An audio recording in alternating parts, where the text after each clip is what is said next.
This is Nate with another Backcountry beer review.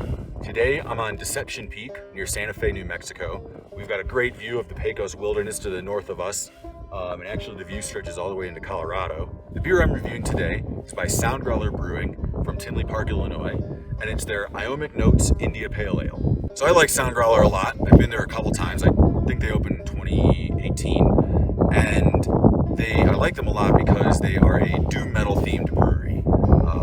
For those who don't know what doom metal is, it's like metal music, but it's typically a lot slower. Guitars tuned down a lot, and I really like doom metal, and so of course I like a doom metal brewery. And this beer is inspired by the guitarist for Black Sabbath, which many people consider to be, I guess, the forerunner of doom metal and metal in general, Tony Iommi, hence the name Iommic Notes. It's time for a sip, everyone, and I am filming this on New Year's Eve, so Happy New Year. Welcome to 2021. Cheers.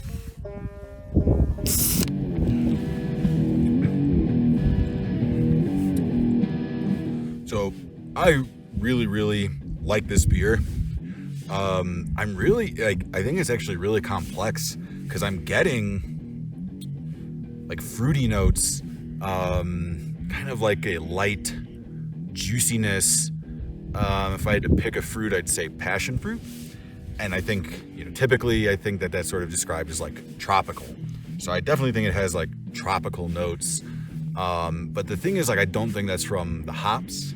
I could be wrong, but I'm thinking it's like from the yeast, because it just has that like lightness that you usually get from more yeast forward beers like Hefeweizens or Belgian style beers. Take another sip.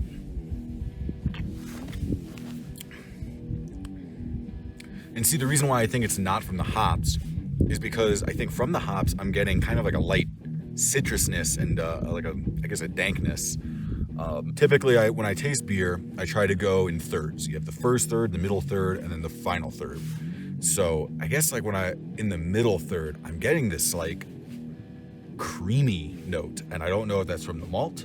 I don't know if that's maybe like a breadiness from the yeast, kind of, like a bread flavor, but it's hard to describe. Yeah, like malt in like a malted milkshake, if that, you know what I mean? Like it's kind of adds that like creamy richness, but it's really good coming through in the middle third there. And then the final third just ends pretty like the bitterness that you would expect from an IPA, but nothing too heavy. Overall, I really like this beer. If I could get it in my area with any regularity, it would definitely be in my regular rotation, because this is really good. Cheers, everyone. Have a backcountry beer for me.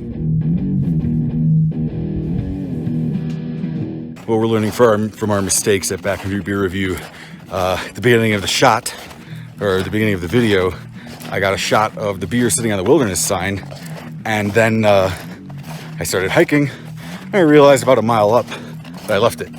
Thankfully, probably because of COVID, nobody was feeling too handsy, so I did retrieve it just now.